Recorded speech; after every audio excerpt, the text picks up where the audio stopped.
Hi, I'm Abby. I'm with LDV Capital. We invest in people building visual technology businesses.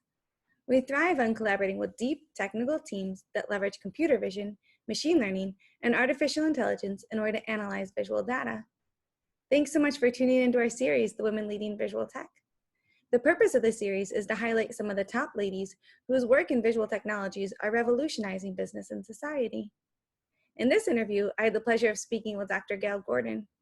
Dr. Gordon has over 20 years experience in computer vision-related product and R&D leadership. She has a proven track record transitioning technology from R&D to production in both enterprise and consumer markets. Dr. Gordon is the co-founder of TYZX, which produced best-of-breed hardware for accelerated 3D cameras and computer vision applications for a variety of markets, including security, robotics, and automotive industries. TYZX was acquired by Intel in 2012, and it's fueled their RealSense 3D technology products. Her product experience spans from custom ASICs, firmware, software APIs, to end-user applications. Dr. Gordon received her Ph.D. from Harvard and MS and BS from the MIT AI Lab, and now Dr. Gordon advises early-stage companies.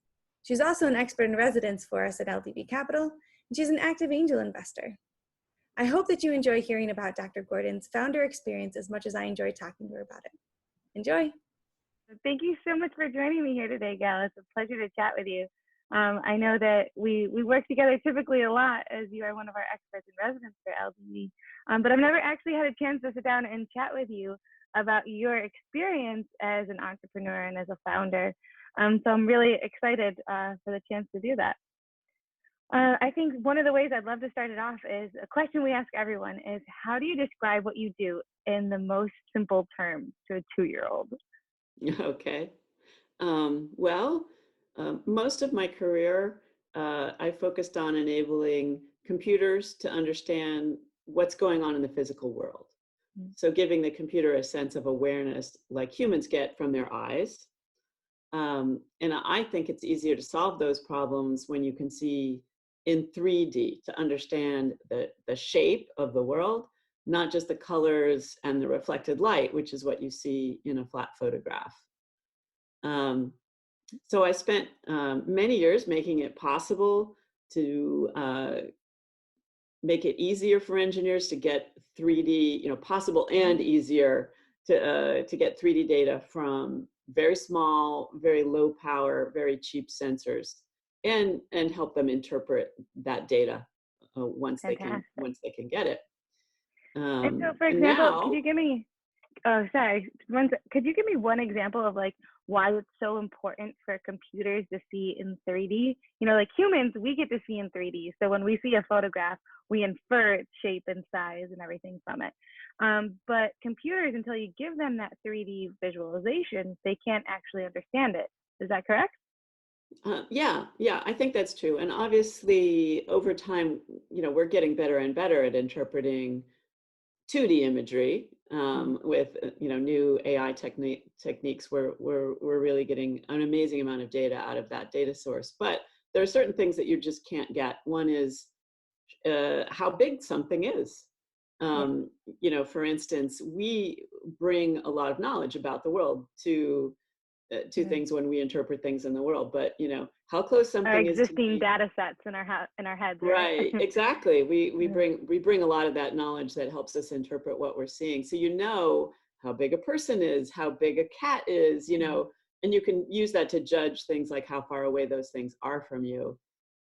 Whereas when you're doing this in an automated fashion, it really helps to have a real measurement of how big things are in the world, what's in front of things, what's behind things, and so that you're not confused by, for instance, shadows, and very complex lighting conditions. When you have a real measurement of the size and the shape of something, it's just a lot easier to interpret. That's so interesting. I never even thought about how computers could get confused by shadows, and shadows as being a major problem. But I can totally understand it. My 2-year-old has an issue with shadows too, and not really understanding what they are, because she's got a limited data set at the moment too. And so now you've transitioned your career from being an entrepreneur and a researcher into helping other people start companies. Yeah, that's right. I mean, I think I try to provide advice, and funding, so that people can address the problems that motivate them the same way that I was able to do that in my career, and hopefully move things forward in a better way. Fantastic.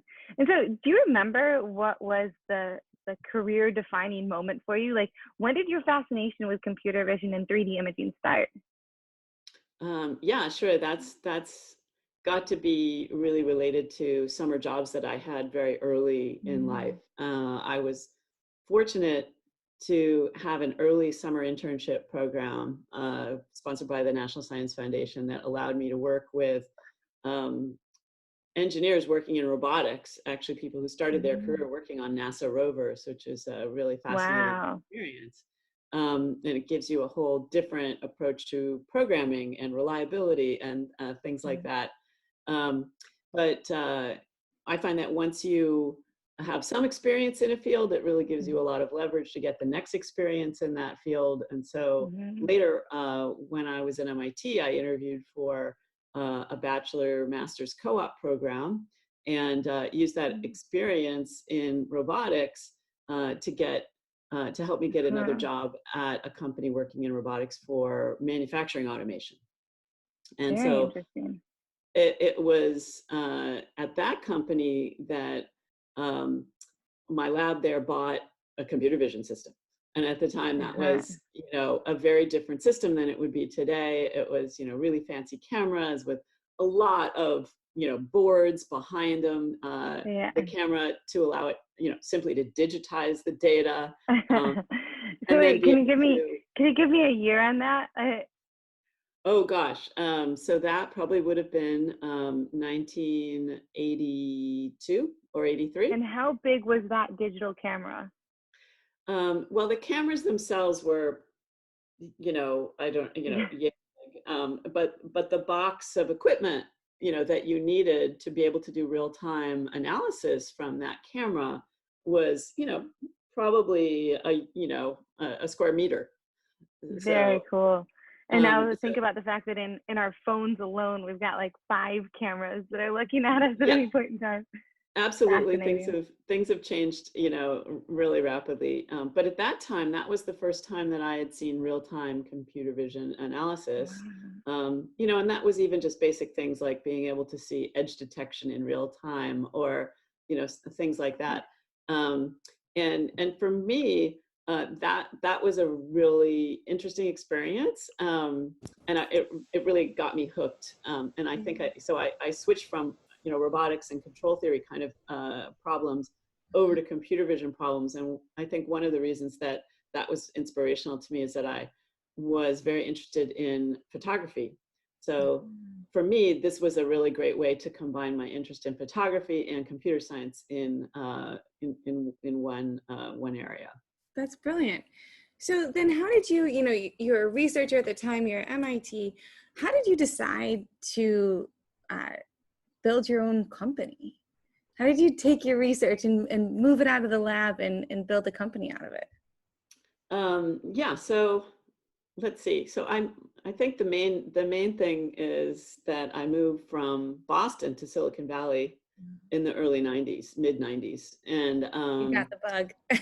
Yeah, the startup bug was just like a virus in the water, I think. There wasn't really a conversation that didn't have to do with new products or new companies, or how, what could we do? How could we start a company?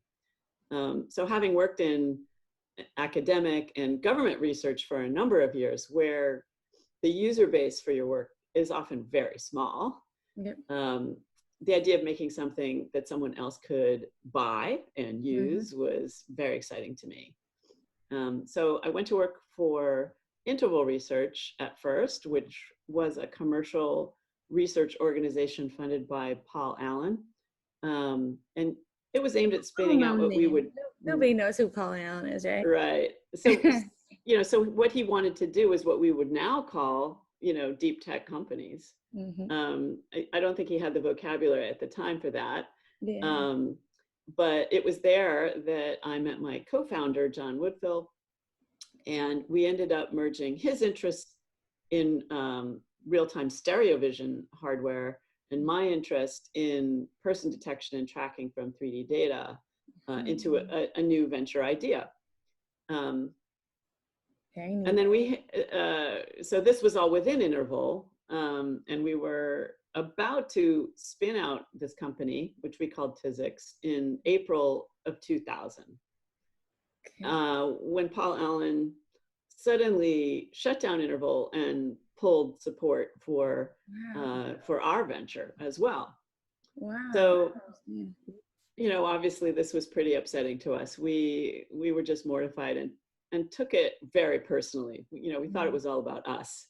But, you know, after a few days perspective, we realized, you know, and now later with, as I say, in retrospect, hindsight, you know, it wasn't about just Interval shutting down or our venture shutting down. What we were witnessing is really the bursting of this tech bubble that had been built up.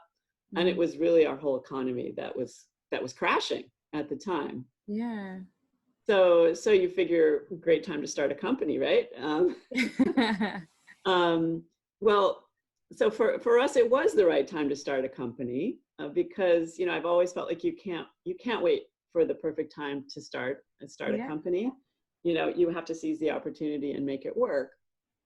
So at this point, John and I had, you know, we had chips, we had boards, we had cameras, we had demonstration software, we even had filed patents.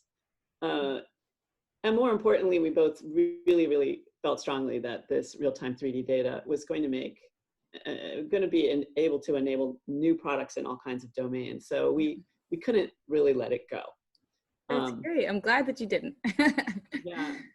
But it did take us a year to negotiate with Paul Allen for the rights to the technology, even though we physically had it in our hands. We didn't have the right to sell products based on it. And so we did eventually accomplish that.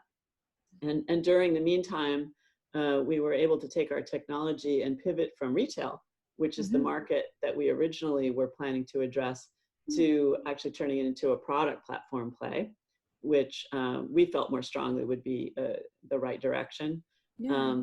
And we were able to team up with our third co-founder, our CEO, Ron Buck. Being involved with research before you became an entrepreneur and having your PhD, how did that impact your perspective and the opportunities when you started TYZX? Yeah, that's an interesting question. I think probably the first thing to point out was, you know, being researchers, you know, at the time we started TYZX, we were so excited about the technology and how useful we knew it was going to be to solve these real-time interactive vision problems. But, you know, coming from a research background, we were, to be honest, a bit naive about building a viable business with this technology. You know, and I think, you know, had we been seasoned entrepreneurs, it's not clear we ever really would have started, because we would have realized that we were early to the market and it was going to be a tough hardware focused business. And we may or may not have actually jumped into this in the first place. So naivete has a role sometimes it can be an advantage. That's good to hear. And I think that there's probably other things that having a research background would have helped in maybe ways that I wouldn't have expected. One thing that, being early to the market, we did end up spending the first few years evangelizing the whole idea of why 3D visual sensors would be helpful and how they can be used to solve interactive problems. Yeah. So, and that's because you're just so early to market? Yeah, unlike today, when even people outside the computer vision are familiar with the concepts of LiDAR and may, as you said, have a cell phone in their pocket that already has a 3D sensor on it. People were not familiar with 3D sensors, and the idea of being able to get 3D data in real time, just mind-boggling. That concept was just possibly emerging for the first time. And so, you know, not having had those tools in their pockets before, I think it was safe to say that, you know, we had to have very good communication and presentation skills. Yeah. You know, we had to go out and talk people through why this was really a critical thing to solve the problems that their business had. and I think another thing that we had to be able to do was do very fast prototyping. Being good at fast prototyping was critical because we had to be able to demonstrate for people. They didn't have the creativity to understand how it's going to help, so we had to show them in their own domain how it was going to actually help their business and solve the problems that they had found challenging. Could you give me, do you remember a specific example, one that like really impacted you, where you're like, okay, they're quite not understanding this. Let me like work something up so I can showcase how it would work for them. Well, probably the first applications that we worked on were had to do with tracking people in large venues. And so that we had spent some time working on systems that were extremely effective at doing that. So for instance, just simple things of understanding where people are in a room. If you have three-dimensional data, you can tell, even if you can only see a little bit of a person, you could easily tell were they behind or in front of somebody, where they were physically in the room. Which could be useful for a number of things. Some of our first clients were trying to do physical security, and some of our later clients were more interested in using that for instance, tracking people at Disney theme parks to understand who's waiting in line and how long they had been there. Yeah. So there's all kinds of domains where that was an interesting problem, but being able to do it from 2D cameras made it very ambiguous. And whereas when you had 3D data, you actually had full 3D measurements of all the people in the room, and could do this in real time. So it was very, very, in those domains, it was great to be able to demonstrate that process. For sure, it sounds in a way fascinating. That people immediately could understand. Oh, I understand what you're talking about. That makes a lot of sense.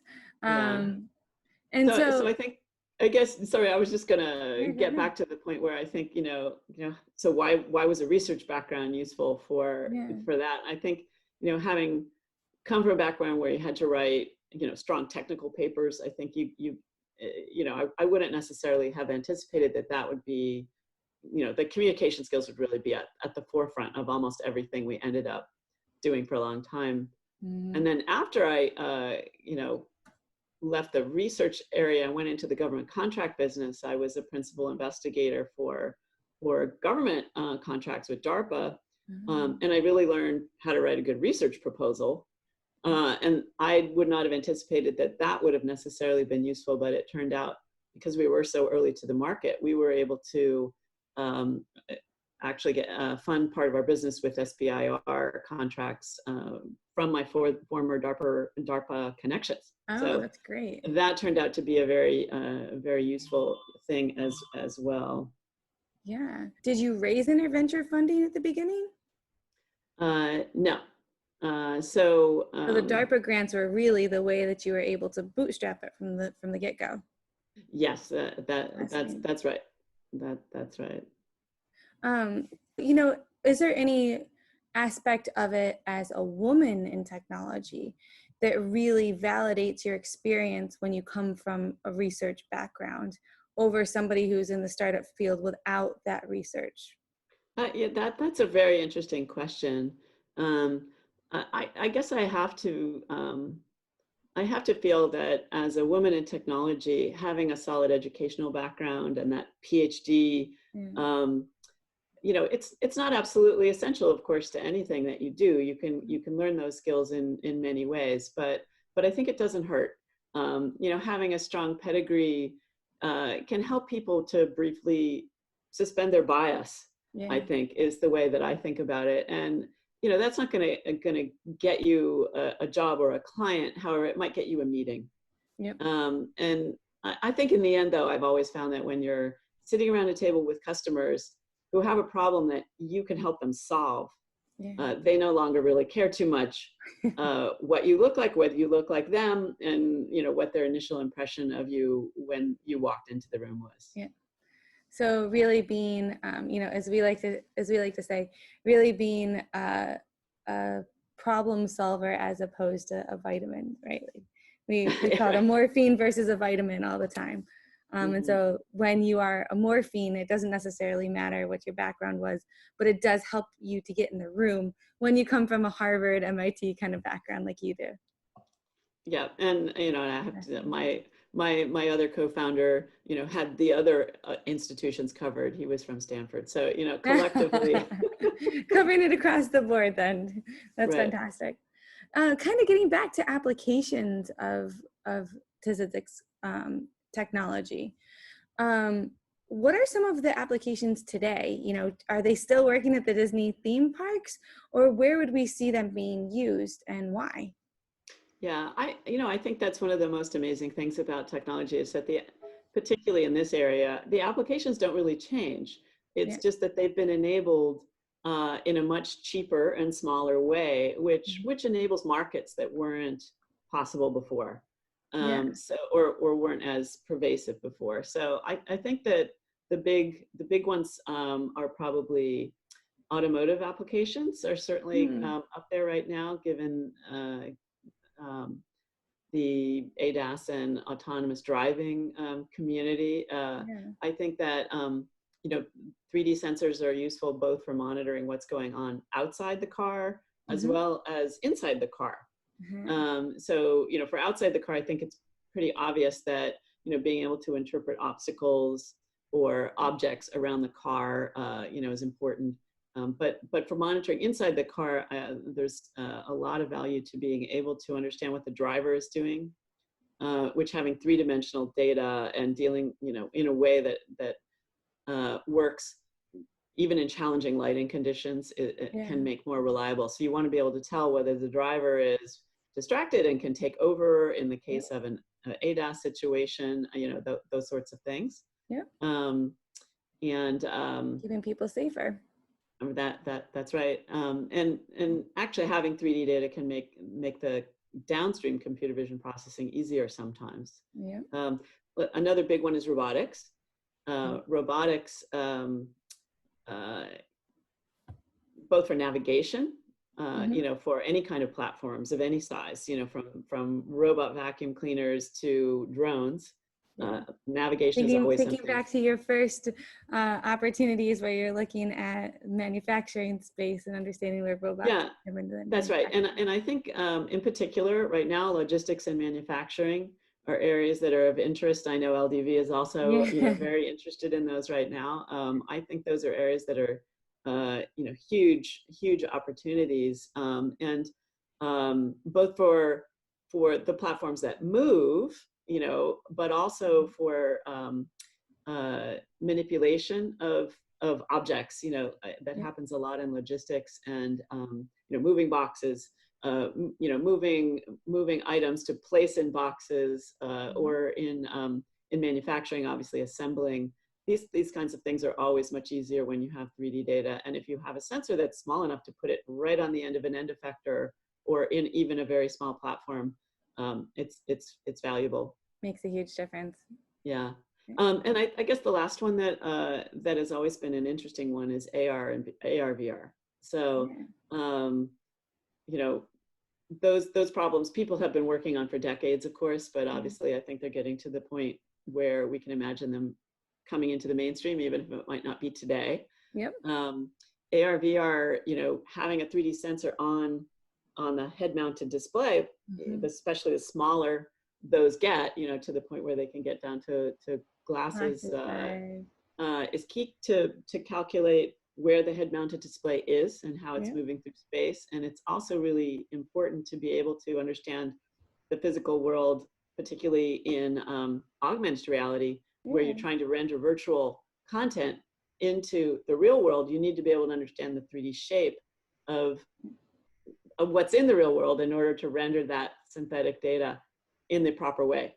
You know, is it passing behind the chair that I see in front of me, or sitting on the chair? You know, these things are kind of important. These things that as humans we innately see and envision, but we have to teach computers how they can see it as well. That's right. You know, in today's world too, you know, where something like contact tracing is becoming more and more relevant to keeping population and society safe. Do you see 3D as being, you know, and TYZX technology as being directly applicable to some of these contact tracing applications that we're seeing? That's a good question. I think a lot of the technical solutions that people are trying to propose are based more on RF signals, which are notoriously poor at being able to detect, simple things like, am I near that signal, or is there a wall between me and that signal? It may be possible that visual technology could help with contact tracing. In other words, to distinguish between the signals that are nearby you but not visible. I think one of the stories that we hear as frequent problems with contact tracing using Bluetooth is that you can receive Bluetooth signals from quite a distance away, and it doesn't necessarily mean you've come in contact with the source or the person who has that Bluetooth signal source. So it is possible, I suppose, that could be helpful. Yeah, very interesting. We in today's world we're facing so many different challenges, whether that's the pandemic and also the global crisis that's coming upon us from an economic perspective. But when the dot-com bubble burst in April of 2000, when you were talking about before, it sparked a serious recession and blew up kind of like the tech ecosystem at that point in time. And you guys were successful at building your company despite it or throughout it. Is there any advice that you could pass on to entrepreneurs in the midst of the current crisis that were great lessons learned from then? Well, obviously not all the situations will be the same, but probably one thing to point out is that VC funding is not the only way to fund a startup. When essentially in 2000, the VC market really shut down entirely. So there was no way that we could pursue funding in that direction. So we had to rely on maybe what might be considered more traditional funding sources, meaning that so like the DARPA grants that we were talking about. Yeah, so we bootstrapped the company and supplemented with government contracts. So bootstrapping, funding the company through product sales was something that we could do because we had physical products already. But to pay ourselves and move the company forward, we had to sell them at high prices. If you have a low volume product, then the only way you can, really deal with that is by having a higher price. And so our initial market was focused on research groups with in universities or corporate research labs who had the funding and also the desire to work with cutting edge products. Interesting. And also probably allowed you to leverage a lot of the networks that you already had coming from the institutions that you were in order to help make those first sales. Yeah, certainly that is always the case. You've got to work with the what you have and the previous experience that you have and see where you can go with it. But basically, we had to keep the team very small as a result. And so I think that may be advice that's also relevant today. If you have a very small team but full of absolute experts at what they do and who remain very hands-on, you can accomplish a tremendous amount with a lower cost of running the company. So essentially where we were at the time, it's like running a traditional business. You have to balance the budget. You do what you can based on the money that you have coming in. Yeah, remarkable, right? Not running a business in deficit. Right. Absolutely. Absolutely. So I suppose in 2000, another thing that is worth pointing out is that the root of the issue, the cause of the crisis, was speculation and irresponsible behavior on the part of the tech world. Whereas, of course, today, the pandemic is really quite a different story. And in fact, the tech world can actually help with solutions on many fronts, with healthcare directly, but also in other cases like we were talking about. And VCs, of course, are still cautiously active. Whereas in 2000, really, there was no money to be had for several years, particularly in anything somewhat risky, which is what we think of the VC world as being good at. funding. Yeah. You know, balancing risk, reward, and opportunity and value is something that we all have to look at all the time. But, you know, as a firm that is actively making investments during this time, you know, I think that we have the belief that it helps build resilient companies, right? In the Yes. same way that you're talking about, TYZX was focused on balancing the budget, staying lean and mean, and really leveraging your network in order to make business happen and sales happen. I think those are the kinds of companies that we're all still looking for, despite it being a recession time. Yep, I think that's exactly right. So at what point in time did the acquisition happen for you guys? How long did it take you to get to that point? Well, for TYZX, the acquisition was actually 12 years after we founded the company. Wow. During which time, you know, we were selling products and working with fascinating customers, and actually, you know, enjoying quite a bit the opportunities that it gave us. So why did you start talking to Intel then? Like many of our customers, we started working with Intel at least 6 months before the acquisition. We were initially doing contract development work like we did with many of our customers to demonstrate our products in an application area of interest. So for Intel, after we convinced them that what we were doing was you know, interesting and viable for what they wanted to do, we started discussions about funding a new chip development project aimed at the consumer market, which is where we've always, you know, at TYZX, where we always wanted to go. Great. But that brought up interesting conversations because, you know, what if we were successful? What if we you know, what if they funded us to develop a chip that ended up being successful? They would want to do a follow-on chip.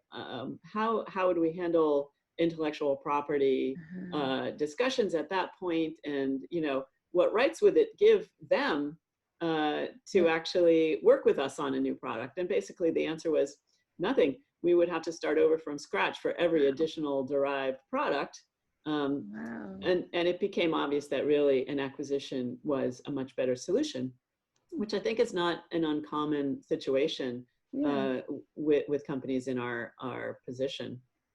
Interesting. So for us, Intel was really a good match for us, since our goal was to get our technology into consumer applications and, more importantly, down to consumer prices. And Intel could easily finance a chip development that would help us get to that point, and also establish relationships with higher volume buyers, which is what was necessary to make that a practical product decision.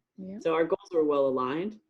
And as a result, I guess that, you know, I'd say my advice for founders is to look at every customer as a possible acquirer and vice versa. Because not just a customer, but a potential partner in so many ways. Yeah, you know, and I think the most productive acquisitions may happen when both sides are already working closely together. There's fewer surprises, maybe less of a due diligence hurdle to get over to do that acquisition. And of course, I'm very personally pleased that Intel continues to develop and sell products based on the TYZX technology, which they call the RealSense 3D sensors, 8 years after our acquisition. That's fascinating. Do you have any idea? Can you give an example of a product that Intel sells its RealSense 3D, aka TYZX technology sensor, into at the moment? Sure. Yeah, I actually am really lucky that I get to meet with a lot of early stage companies that are actually using the RealSense sensors. That is very cool. It really is a great experience. So some of the interesting ones have to do with access control for buildings, being able to validate people's ID and understand whether there's someone following you into a building that isn't properly credentialed, those sorts of things. There's people using them in many cases in small robotic platforms. You know, it's basically because it's a low price point, it makes people be able to, again, do early prototyping also of their ideas. Fascinating. So you guys, you know, started out with just an idea and a love of a product, and you ended up changing the world that we exist in and all of these different products that exist out there today. Super exciting.